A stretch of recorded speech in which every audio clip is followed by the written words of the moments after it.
Episode 11 की शुरुआत के अंदर हम लोग जेड को देखते हैं जो कि कहते हैं कि मैंने कर दिखाया। ये सुनकर गोई साहब में उसके पास आते हैं और कहते हैं कि तुमने क्या किया, क्या तुम शांति से मर गए? तो जेड उसे कहता है कि मैं तुम्हें ऐसे नहीं जाने दूंगा, तुम हारने वाले हो। ये सुनकर गोई साहब में उसे कहते हैं कि मैं किससे हारने वाला हूँ। पर तभी गोई साहब में अब देखता है कि जेड मर चुका है, इसलिए वो अब उसकी बॉडी के ऊपर कब्जा कर लेता है। गोई साहब में अब सोचने लगता है कि जेड मरने से पहले क्या कहने वाला था, आखिर उसके कहने का मतलब क्या था। मैं अभी उसकी पावर्स को यूज कर सकता हूँ, उसकी मेमोरीज में मैं जेड के दोस्तों को देख सकता हूँ और उसकी मेमोरी के डीप में भी कुछ है, पर मैं उसे देख नहीं पा रहा हूँ जेड के दोस्तों की वजह से। उसकी मेमोरी में बस जेड के दोस्त से सामने आ रहे हैं। चलो इन सबसे फर्क नहीं पड़ता है, मेरे पास कम से कम जेड की बॉडी तो है। वहीं पर वो डीमन गोई सालम को कांग्रेचुलेशन करता है और कहते हैं कि आपने फाइनली जेड की पावर पर कंट्रोल पा लिया है। तब गोई साहब में भी टेलीपोर्ट का यूज करके पीछे आ जाता है। वहीं वो डीमन कहता है कि अब हम लोग क्या करें, जिस पर गोई साहब में कहते हैं कि जेड को वॉर पसंद नहीं थी, इसलिए चलो एक बड़ी वॉर शुरू कर देते हैं। इसके बाद हम लोग को वहीं कैसल का सीन दिखाया जाता है जहाँ पर सिल्फा ने उस डीमन को यानी कि उस बंदे को हरा दिया है। वो उस बंदे से कहने लगती है कि जब इस डीमन ने तुम्हारे बॉडी को कंट्रोल किया था उससे पहले तुम्हें काफी कमाल के सोर्समैन थे, मैं लॉर्ड ऑफ स्टाइल के साथ लड़ने में काफी ज्यादा एंजॉय करती। वहीं हम लोग देखते हैं कि रेन तो रो रही होती है और बाकी सभी असैसिन गिल्ड तो उसी बंदे के लिए प्रे कर रहे होते हैं। ये सुनकर सिल्फा उनसे कहती है कि क्या तुम इसे जानते थे, जिस पर रेन कहती है नहीं, पर मुझे पता है कि ये अब खुश है।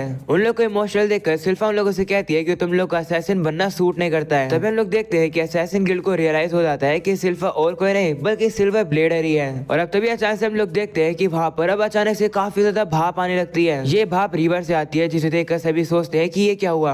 वहीं पर रेन को तो लॉर्ड की चिंता हो जाती है और अब वो लॉर्ड को ढूंढने लगती है, जिसके बाद हम लोग को लॉर्ड को दिखाया जाता है और उसी की वजह से इतने सारी भाप हो गई है यहाँ पर। इस भाप की वजह से लॉर्ड भी कुछ देख नहीं पा रहा होता है। वो कहते हैं कि मैंने गलती कर दी। इसके बाद हम लोग को पास का सीन दिखाया जाता है जहाँ पर लॉर्ड गुइसार में के अटैक से बचता हुआ भाग रहा होता है। लॉर्ड अब कह रहा होता है कि मुझे एक बेहतर तरीका ढूंढना होगा गुइसार में के अटैक्स को डील करने का। सबसे पहली दिक्कत है गुइसार में के माना स्पीयर्स, वो अलग अलग पैटर्न्स में आते हैं पर उनके फंडामेंटल सेम ही हैं। वो इजीली मेरे सिंगल और डबल ए बैरियर को तोड़ सकते हैं। वो काफी ज्यादा पावरफुल भी हैं और काफी ज्यादा तेज भी हैं। अगर वो मुझे हिट होंगे तो मैं इंस्टेंटली मर जाऊंगा, पर जब तक मैं अपने ऊपर हैवी रीइंफोर्स बैरियर लगाता रहूंगा मुझे कुछ भी नहीं होगा। पर उसमें भी एक खतरा है, जब गुइसार में स्पीच का यूज करता है जो कि क्रो की एबिलिटी है, तो उसके अटैक अब सीधा मेरे बैरियर के अंदर घुस जाते हैं। वो अटैक ट्रेवल तो स्लो करते हैं पर अगर वो मुझे हिट हो जाएंगे तो मैं मर जाऊंगा। लॉर्ड अब कह रहा होता है कि गुइसार में इन माना स्पीयर्स को मींस ऑफ ट्रांसमिशन के तौर पर भी यूज कर सकता है। इसका मतलब अगर लॉर्ड ब्लॉक करेगा अपने बैरियर से उसे, तो अभी उसके लिए काफी ज्यादा मुश्किल होगी। तभी गुइसार में टेलीपोर्ट करके लॉर्ड के ऊपर एक हमला कर देता है, पर लॉर्ड जल्दी से उसे डॉज कर देता है। लॉर्ड बताते हैं कि गुइसार में का सबसे डेंजरस अटैक है जो कि है शैडो वुल्फ। इससे बचने के लिए मुझे काफी ज्यादा हाई स्पीड में इधर से उधर दौड़ना पड़ता है। अगर गुइसार में नोटिस करता है कि मैं सिर्फ 2 सेकंड के लिए भी अगर स्लो हो गया तो वो मेरी पोजीशन को नोट कर लेता है और इन अटैक्स को वहां पर टेलीपोर्ट कर देता है। अगर मैं गुइसार में की जगह होता तो मैं पूरे अटैक्स ऑफेंस कर देता।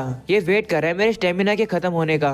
गुइसार में के सारे हमले ही काफी ज्यादा अनोइंग है। लगता है कि मुझे अपने अटैकिंग को स्विच करना होगा। लॉर्ड अब अपने आप को और ज्यादा पावरफुल बना लेता है और कहता है कि मुझे अपनी स्पेल को और 2 सेकंड ज्यादा फास्ट बनाना होगा। ऐसा बोलने के बाद वो डबल कास्टिंग करने के बाद एक काफी ज्यादा खतरनाक फायर वाली डॉल बना देता है। वहीं पर यह अटैक इतना ज्यादा बड़ा होता है जिसे देखकर गुइसार में कह रहा होता है कि अटैक अगर मुझे लग भी जाएगा तो भी मैं मरूंगा नहीं, पर मैं नहीं चाहता हूँ कि मेरे कपड़े जल जाएं, इसलिए अब वो टेलीपोर्ट करके वहां से चला जाता है। वो देखकर लॉर्ड सोचता है कि मुझे लगा ही था कि ये टेलीपोर्ट करेगा, और अब लॉर्ड की इसी गलती की वजह से वो जो अटैक था वो सीधा जाकर पानी में लगता है। और अब अगर आग और पानी एक साथ मिलेंगे तो काफी ज्यादा धुआं ही उठेगा, यानी कि भाप। और अब ऐसे ही होता है पूरी जगह में अब भाप ही भाप आ जाती है। सीन एपिसोड का आता है जहाँ पर लॉर्ड अब अपने बैरियर को हटाकर की टेक्निक का यूज करने लगता है और गुइसार में को ढूंढने लगता है और कहते हैं कि शैडो वुल्फ की वजह से वो कहीं पर भी और किसी भी समय पर टेलीपोर्ट हो सकता है। इसका मतलब मुझे अपनी की टेक्निक का यूज करके उसे सारे समय पर ट्रैक करते रहना होगा, जो कि काफी ज्यादा अनोइंग है। लॉर्ड को पता चल जाता है कि अभी गुइसार में कहाँ पर है, पर वो देखता है कि वो एक ही जगह पर रुका हुआ है और वो कुछ कर नहीं रहा है।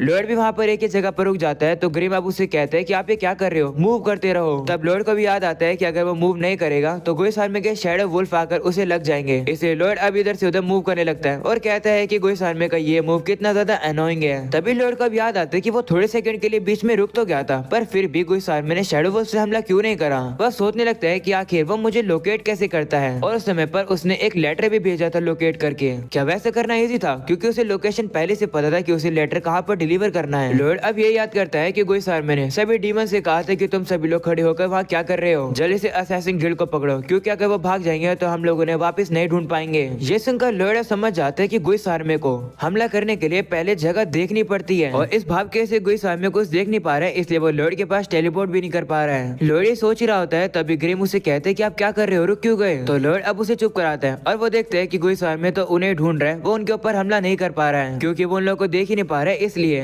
लॉर्ड अब कहता है कि मुझे बस गुइसामे के ज्यादा नजदीक पहुंचना होगा जिससे कि मैं उसके ऊपर तलवार से हमला कर सकूं, पर अगर उसने नोटिस कर लिया तो मेरी एडवांटेज भी चली जाएगी, तो मैं अब क्या करूं। वहीं पर गुइसामे सोच रहा होता है कि मुझे नहीं लगा था कि लॉर्ड रिवर को इवेपोरेट कर देगा, मैं भी कुछ भी नहीं देख पा रहा हूँ, पर मैं थोड़ा सा वेट कर लेता हूँ, भाप जल्दी चली जाएगी। और अब तभी अचानक से लॉर्ड अब उसके पीछे आ जाता है। ये चीज गुइसामे को पता चल जाती है और अब वो लॉर्ड के ऊपर हमला करने वाला होता है, पर तभी वो देखता है कि लॉर्ड ने तो अपनी काफी सारी डोज बना ली है। वो देखकर गुइसामे कहता है कि तुमने तो अपनी डोज बना ली है अर्थ का यूज करके। वो अब कहता है कि असली लॉर्ड इनमें से कौन है ये बात तो मुझे भी नहीं पता, इसलिए अब वो वहीं पर खड़ा होकर उन सभी लॉर्ड्स के अटैक को खा लेता है और उसे पता चल जाता है कि साइड में जो लॉर्ड था वो असली वाला लॉर्ड है, क्योंकि उसकी तलवार अब गुइसामे को लग चुकी होती है, क्योंकि वो तलवार मिट्टी की नहीं बनी हुई है। गुइसामे ये देखने के बाद अब उसी लॉर्ड के ऊपर हमला कर देता है। वो अब लॉर्ड से कहने लगता है कि तुम्हारा प्लान तो अच्छा था, पर ऐसा करने के लिए तुम्हें अपनी एक्चुअल बॉडी को सेक्रीफाइस नहीं करना चाहिए था। ऐसा बोलने के बाद वो अपने आप को हील कर लेता है और कहते हैं कि मैजिक अटैक्स मुझ पर काम नहीं कर रहे हैं, इसे तुम मुझ पर फिजिकल अटैक करना चाह रहे हो, इसलिए तुम करीब आकर मेरे ऊपर तलवार से हमला करना चाहते थे, पर मैं ये बात तुम्हें बताना भूल गया कि फिजिकल अटैक से मुझे कुछ भी नहीं होगा, या तो मेरे ब्रेन को क्रश कर दो या फिर मेरे हर्ट को कुचल दो, मैं फिर भी उन्हें इंस्टेंटली रीजनरेट कर सकता हूँ। ऐसे तो मैं जेड को बार बार रिवाइव करा था जब वो अपने आप को खुद को मार रहा था, और मैं तुम्हें ये भी बता दूं कि मैं अपनी बॉडी को आयरन जितना हार्ड कर सकता हूँ। मैंने जानबूझकर तुम्हें मेरे ऊपर हमला करने दिया जिससे कि मुझे पता चल जाए कि असली तुम हो कौन। तुम काफी कमाल के हो, तुम थोड़ी देर के लिए मेरी बॉडी को टच तो कर पाए, बस थोड़ी देर के लिए। तुम्हें इस बात के लिए अपने आप पर गर्व होना चाहिए कि तुम अब मारे जा चुके हो। तभी गुइसामे नोटिस करता है कि अगर असली वाला लॉर्ड मर चुका है तो अभी तक ये डोज डिसअपीयर क्यों नहीं हुई है, और तभी वो देखता है कि जिस लॉर्ड को उसने असली लॉर्ड समझा था वो भी दरअसल एक डॉल होती है। ये देखकर गुइसामे समझ जाता है कि लॉर्ड ने एक डॉल को अपनी असली तलवार पकड़ा दी थी, तो फिर असली बॉडी कहाँ पर है, अब मैं क्या करूँ। मेरे ख्याल से वो वहाँ पर होगा जहाँ पर वो अच्छे से बैटल की स्ट्रेटेजी प्लान कर पाएगा, यानी कि मेरे ऊपर। और अब गुइसामे जैसे ऊपर देखता है लॉर्ड अब उसके ऊपर साइड में से हमला कर देता है, क्योंकि असली वाला लॉर्ड तो साइड में खड़ा था उसके। वो गुइसामे के ऊपर फायर से हमला कर देता है और इसी बीच अब लॉर्ड एक दूसरे में शफल हो जाते हैं, यानी कि अब असली वाला लॉर्ड कहीं और आकर खड़ा हो जाता है। इसी के बाद अब लॉर्ड अपने और ज्यादा कॉपीज बना लेता है और कहता है कि मुझे लगा नहीं था कि मेरा ये आइडिया काम करेगा, पर ये काम कर गया। वहीं पर गुइसामे जो कि अपने आप को रीजनरेट कर रहा होता है, वो लॉर्ड की ये बात सुनकर कहता है कि क्या तुम श्योर हो कि तुम्हारा प्लान काम कर रहा है। ऐसा बोलने के बाद अब अपने कपड़ों को टेलीपोर्ट करके चेंज कर लेता है और कहते हैं कि ये कपड़े जो मैंने चेंज करे ये एक एग्जांपल है कि बिना देखे भी मैं टेलीपोर्ट कर सकता हूँ, बस मुझे एग्जैक्ट लोकेशन पता होनी चाहिए, पर मैं उस डेस्टिनेशन पर टेलीपोर्ट नहीं हो सकता हूँ जिस डेस्टिनेशन के बारे में मुझे नहीं पता है। डिकॉस की वजह से शैडो वुल्फ अब न्यूट्रलाइज हो गई है। मैं इस लॉर्ड से लड़ने के लिए और भी तरीके ढूंढ सकता हूँ, पर उसमें ज्यादा मजा नहीं आएगा। वहीं पर लॉर्ड जो कि पीछे छुपा हुआ था वो कह रहा होता है कि मेरी ये जितनी भी डॉल्स है ये बस अजीब अजीब डांस ही कर सकती है और ये ज्यादा कुछ कर नहीं सकती है। काफी अलग अलग तरीके हैं जिससे की चीजें मेरे लिए काफी बुरी हो सकती है। सच बताऊं तो ये प्लान काफी रिस्की है, पर मैं काफी करीब हूँ अपने प्लान को एग्जीक्यूट करने के लिए।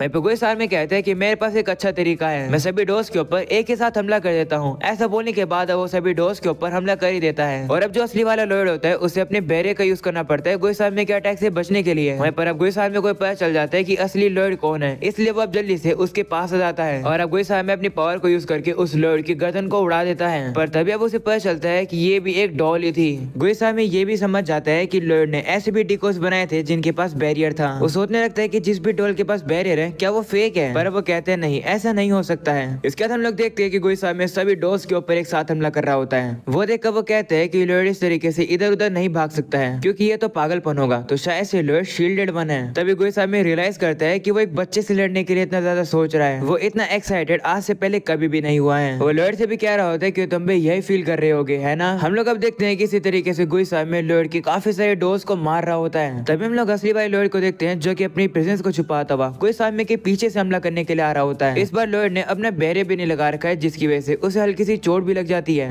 लॉर्ड ने बैरे इसलिए नहीं लगा रखा जिससे कि गुइसामे को पता न चल जाए कि वो कहाँ पर है। ग्रिम कह रहा होता है कि यह मूव काफी ज्यादा रिस्की है, पर अगर लॉर्ड अपनी तलवार से गुइसामे के ऊपर एक हमला कर देगा तो गुइसामे मारा जाएगा। इसके बाद हम लोग को दिखाया जाता है कि आखिर ये कौन सी तलवार है। हम लोग का पास का सीन दिखाया जाता है जहाँ पर ग्रिम लॉर्ड से कहते हैं कि तलवार का ना स्पेल टेकर है, पर क्यों, जिस पर लॉर्ड कहते हैं कि ये ऐसी स्पेल बाउंड सोर्स है जो कि स्पेल को ले लेती है। इसका यूज करके या तो तुम किसी की भी स्पेल को एब्जॉर्ब कर सकते हो और जब वो स्पेल एब्जॉर्ब हो जाएगी तो तुम उसका यूज करके अपने खुद के माना को इंक्रीज कर सकते हो, या फिर तुम स्पेल को एब्जॉर्ब करने के बाद तुम उसे एनालाइज भी कर सकते हो। ये सुनकर ग्रिम कहते हैं कि ये तलवार तो काफी ज्यादा ताकतवर है, तो लॉर्ड भी कहते हैं हाँ ये तलवार मेरी मदद करेगी और भी नए तरीके के मैजिक को स्टडी करने में। सीनियर प्रेजेंट का आता है जहाँ पर हम लोग देखते हैं कि लॉर्ड छुपते छुपाते गुइसामे के अटैक के ऊपर अपनी तलवार चला देता है। ये देखकर ग्रिम कहते हैं कि लॉर्ड एक ऐसी चीज करने की कोशिश कर रहा है जो कि जेड अपनी पूरी जिंदगी नहीं कर पाया था, और वो है अपने खुद के मैजिक को एनालाइज करना। पर लॉयड ऐसी फाइट के बीच में जेड के मैजिक को एनालाइज करना चाहते हैं। ऐसा करना इम्पॉसिबल है। वो लॉयड से कह रहा होता है कि हार मान लो और भाग जाओ क्योंकि तुम इसे नहीं हरा सकते हो। तभी हम लोग देखते हैं कि गुइस आर्मी को पता चल जाता है कि उसके पीछे लॉयड है और अब पीछे मुड़ता है। ये देखकर लॉयड अब जल्दी से वहां से भाग जाता है। ग्रिम अब लॉयड से कहते हैं कि गुइस आर्मी ने अभी तक आपको नोटिस नहीं करा है, यही आपके पास मौका है भागने का। पर अब लॉयड नहीं भाग रहा होता है। ये देखकर ग्रिम कहते हैं कि लॉयड नहीं भागेगा। लॉयड तब तक नहीं भागेगा जब तक वो जेड के मैजिक को डिस्कवर नहीं कर लेता। लॉयड ही एक लौता पर्सन है जिसको आज तक मैंने एक्नॉलेज किया है। इस पूरी दुनिया में लॉयड मैजिक के लिए पागल है, इसलिए लॉयड जैसे तैसे करके इस गुइस आर्मी को हरा दो और शांति ले आओ। तभी हम लोग देखते हैं लॉयड को जो कि अब गुइस आर्मी की जो टेलीपोर्टेशन स्पेल होती है उसको अब एनालाइज करने लगता है। वो अब गुइस आर्मी के अंदर आ जाता है जहाँ पर अब लॉयड कहने लगता है कि जेड क्या तुम यहाँ पर हो? क्या तुम सही में चले गए हो? तुम्हारे दोस्त यानी कि रेन और बाकी सभी लोग भी यहीं पर हैं। मैं तुमसे बात करना चाहता था। तभी लॉयड अब थोड़ा और अंदर आता है और वो वहाँ पर कुछ अजीब चीजों को देखता है, जिसे देखकर अब वो कहते हैं ठीक है मैं समझ गया। इसके बाद अब लॉयड वहाँ से बाहर आ जाता है और उसने जितने भी अपने दोस्त बनाए थे वो उन्हें तोड़ देता है। वहीं पर लॉयड बाहर आ जाता है, जिसे देखकर गुइस आर्मी को समझ आ जाता है कि लॉयड इतनी देर से एक ऐसे स्पेल यूज कर रहा था जिसकी वजह से वो इनविजिबल हो गया था। गुइस आर्मी ये भी देखता है कि लॉयड ने एक बैरियर नहीं लगा रखा है। ये देखकर वो उसे कहते हैं क्या हुआ, क्या तुम अपनी खुद की ही डॉल से बोर हो गए?